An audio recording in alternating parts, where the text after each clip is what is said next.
Magandang araw. Tayo ngayon ay dadako sa ikatlong bahagi ng ating pag-aaral at ito ay may pamagat na ang dalawang ordinansa na itinatag ni Kristo bago siya namatay. Bago dumating ang kanyang kamatayan, inilagay ni Kristo sa kanyang panukala para sa kanyang mga tagasunod ang dalawang ordinansa. Kapwa ito may malalim na kahulugan ayon sa Espiritu. Ang mga ito tulad ng lahat ng ibang bagay na ginawa ni Jesus ay ipinag-utos ay batay sa pag-ibig. Unang tanong, pagkatapos ng banal na hapunan at bago siya ipinagkanulo, anong ordinansa ang unang itinayo ni Jesus doon sa silid sa itaas? Basahin ang Juan chapter 13 mula verse 1 hanggang verse 17. Ikalawang tanong, naunawaan ba ng mga alagad ang ginawa ni Kristo? Maliwanag na hindi, sapagkat maliwanag na sinabi ni Jesus, ang ginagawa ko hindi mo pa nauunawaan ngayon, ngunit malalaman mo pagkatapos ng mga ito. Talatang 7. Muling niliwanag niya na ito ay isang pambihirang kalagayan ng pakikisama kay Kristo nang sabihin niya, kung hindi kita huhugasan ay hindi ka magkakaroon ng bahagi sa akin. Talatang 8. Isa pa, kung nauunawaan nila ang kahalagahan noon, hindi na kakailanganin pa na suriin sila sa panghuling tanong na ito. Talatang 12, nalalaman ba ninyo kung ano ang ginawa ko sa inyo? Ikatlong tanong, inaasahan ba ni Jesus na ang mga alagad niya ay papasok sa pag-uulit ng kanyang ginawa sa paghuhugasan ng paa ng isa't isa? Tatlong talata ang nagpapatotoo ng kapanipaniwala na ang mga tagasunod ni Jesus ay dapat nasundan ang kanyang halimbawa sa ritos na ito. Sinabi niya, kayo man ay dapat ding maghugas ng mga paa ng isa't isa. Talatang 14. Idinagdag pa ni Kristo ang ganito, sapagkat kayo binigyan ko ng halimbawa upang gawin din ninyo ayon sa ginawa ko sa inyo. Talatang 15. Tinatapos niya sa pagsasabing, kung nalalaman ninyo ang mga bagay na ito, mapapalad kayo kung inyong gagawin. Talatang 17. Ika-4 na tanong, ano ang nakapaloob sa serbisyong ito para sa atin? Una, alaala ito ng kabuhayang mapaglingkod ni Kristo. Pangalawa, ng okasyong iyon ay mayroong paninibugho at alitan ang mga alagad.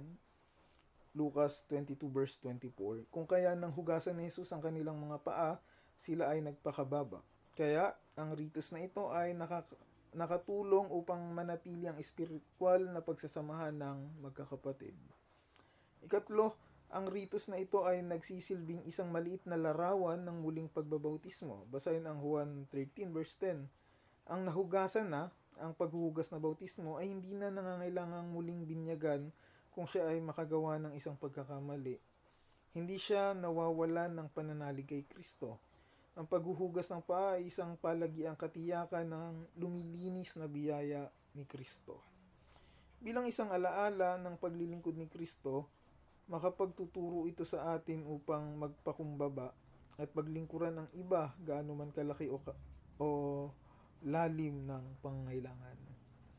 Ikalimang tanong, bago lumisan sa silid sa itaas pagkatapos na mahugasan ng paa ng mga alagad, anong panghuling ordinansa ang itinalaga ni Jesus? Mateo 26 verse 26 hanggang 28.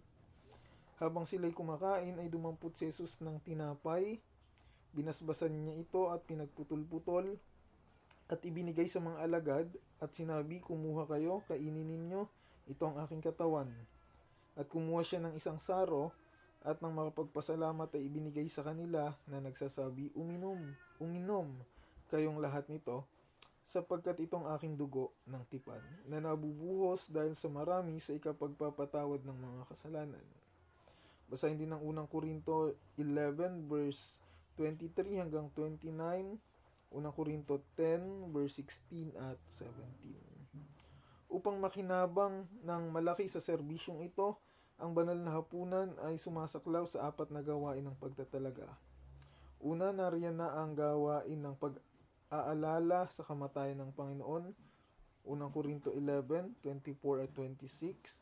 Pangalawa, nariyan ang gawain ng pag-asa hanggang sa dumating siya, unang Korinto 11 verse 26. Ikatlo, nariyan ang gawain ng pagsisiyasat ng sarili, unang Korinto 11 verse 28. At ikaapat, nariyan din ang gawain ng pananalig. Si Jesus ang tinapay at ang puno ng ubas.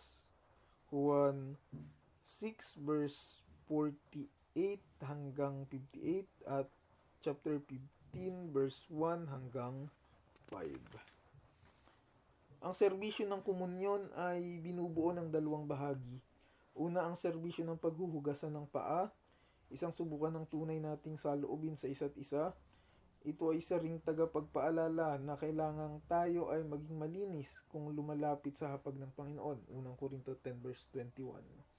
Ikalwa, ang banal na hapunan ay sumasagisag sa paraan ng Diyos ng pagtubos dahil sa ating kasalanan.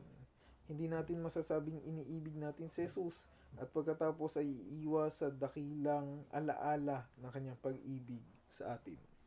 Sa ikaapat na bahagi ng ating pag-aaral, tatalakayin natin ang may pamagat na pagkakakilanlan ng Iglesia ng Diyos.